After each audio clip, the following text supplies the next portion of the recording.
सियासत के गलियारों से लेकर जमीन के सरोकारों तक आज बिहार की हवाओं में एक अलग ही सुगबुगाहट है। एक तरफ दिल्ली के दरबार से बिहार के लिए विकास का एक ऐसा महापैक आया जिसने राज्य की रफ्तार बदलने का दावा ठोक दिया।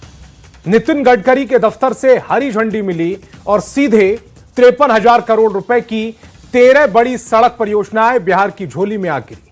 लेकिन कहानी सिर्फ सड़कों के डामर और कंक्रीट तक महमूद नहीं है। असली बड़ा बदलाव बिहार के उस सबसे बड़े कोर सेक्टर में दिखने लगा है जिसकी बदहाली पर दशकों से आंसू बहाए जा रहे थे। जी हम बात कर रहे हैं शिक्षा की।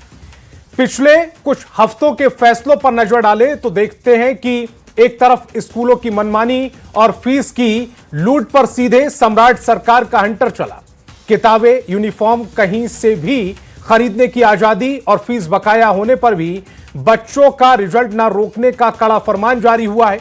दूसरी तरफ ऐतिहासिक पटना साइंस कॉलेज को उसका पुराना गौरव लौटाने के लिए university of physics and sciences बनाने की तैयारी है। तो मिलर हाई स्कूल को राज्य का नंबर 1 मॉडल स्कूल बनाने का खाका खींचा जा चुका है।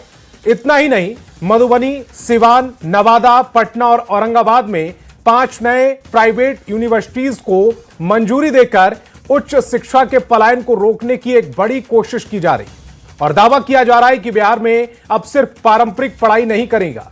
सम्राट की कैबिनेट ने गूगल, माइक्रोसॉफ्ट और सर्वम एआई जैसी दिग्गज कंपनियों के साथ हाथ मिलाकर बिहार को आर्टिफिशियल इंटेलिजेंस यानी एआई के आधुनिक दौर में खड़ा करने का मास्टर स्ट्रोक खेल दिया है।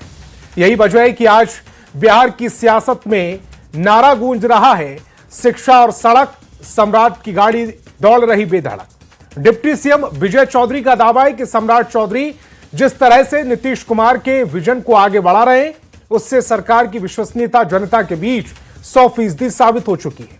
लेकिन इस दावे के बीच कई अहम सवाल भी खड़े हो रहे हैं जो बिहार का हर एक नौजवान पूछना चाहता है। तो सीधे उन सवालों को आप तक पहुंचा रहा हूं। स्क्रीन पर वो सवाल देखिएगा।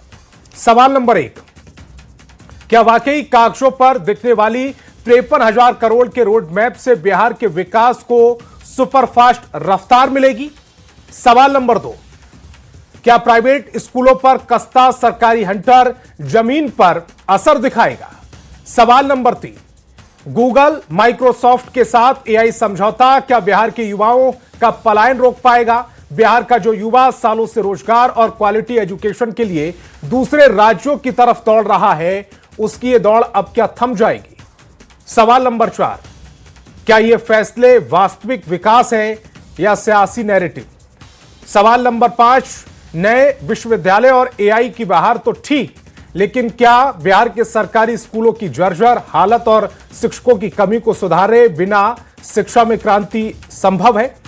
और विपक्ष जो सरकारों को हर मोर्चे पर घेरता आया है, क्या वो सरकार की इस डबल इंजन रफ्तार को स्वीकार करेगा या इसे एक नया सियासी शिगुफा बताएगा?